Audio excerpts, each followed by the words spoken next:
So Tua Tagovailoa, he is going to return to practice Wednesday in hopes of being cleared this weekend for the Miami Dolphins, and spoke with the media yesterday and appreciates all the concerns and also lets everybody know, yeah, the whole Guardian cap thing, not a fan. What would you say to those that are worried that you might get hurt again and this is something that's going to continue? I appreciate your concern. I really do.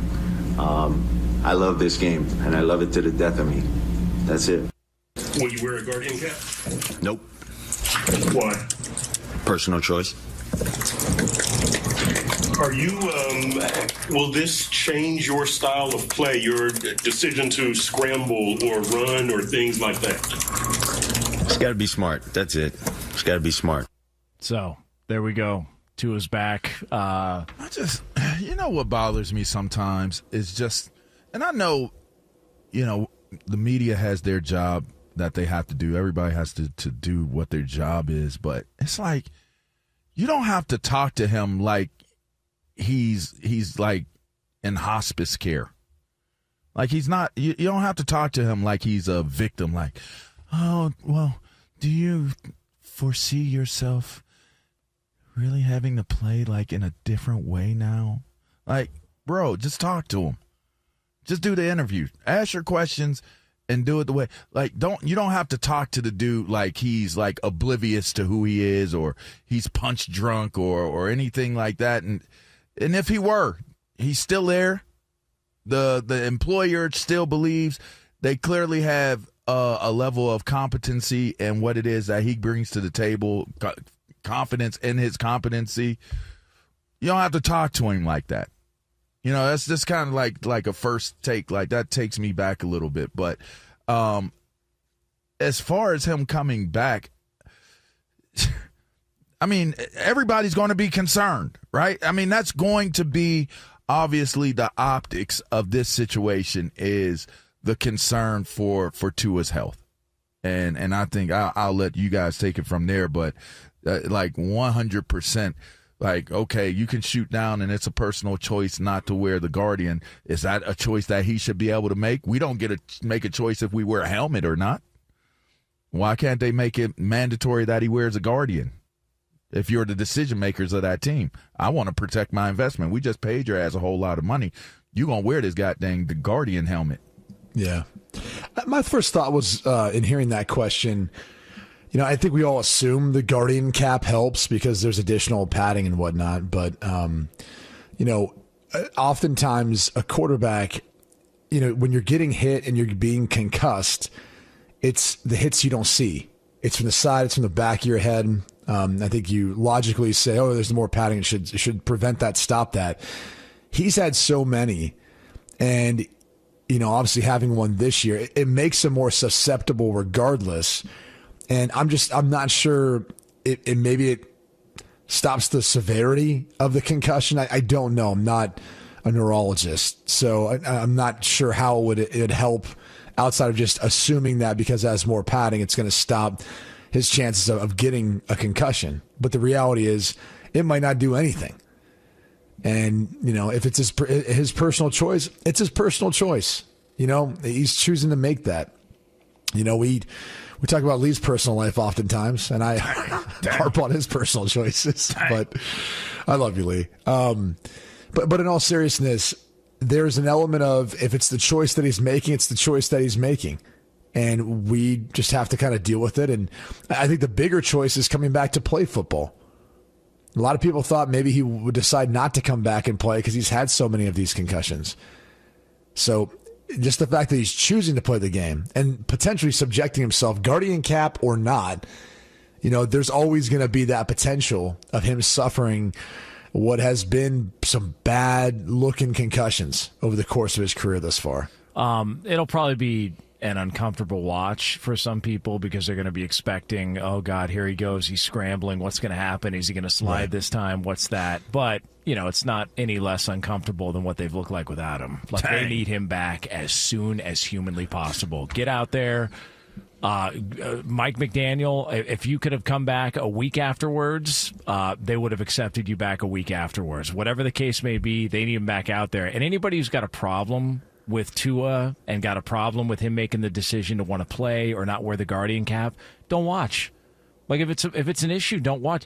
DK Metcalf, like, just hurt his knee landing on his back. Like, bad things are going to happen, and they happen every single week. Chris Godwin, we mentioned it. Like, it's late in the game. Dislocates his ankle. Mike Evans on a near touchdown catch. You know? So just the idea that everyone's going to look at this and go, well, no. Like, we're not. Okay, well, then don't watch. Like, if you're not, I think he, of all people, with his injury history, understands more than anybody the risks and the issues that come along with playing football. And if he's okay with it, I think we should all be okay what's with interesting? It just still continues to be kind of a sign of the times. You know what I mean? Like the sensitivities, the judgments, the kind of the approach to it all. It's like a sign of the times. It's like we've really become very, very soft in how we look at things and how we handle things. It's like taboo to actually allow your kid to get a scrape or I was doing an interview with Charles Davis yesterday, and we were, what up, CD? Yeah, what up, Charles? And we were having a great conversation, and it took us back. By the way, sorry to interrupt. Maybe one of the nicest people I've ever met. I mean, what a class act! What a classy man! What an amazing man! And we were talking, and he took me back to my childhood because we were talking about childhoods, and I got paddled in grade school, and one time I got paddled by they teamed me, my mom and the principal. I got paddled, right? It's just, to me, like, what's the point of the story? The point of the story is that let a kid get paddled today in 2024. Like, what? They're going to take the principal and the parent to jail and whisk the kid away for getting paddled, getting disciplined. I just think we've gotten to a point now where we're a bubble wrap type of society.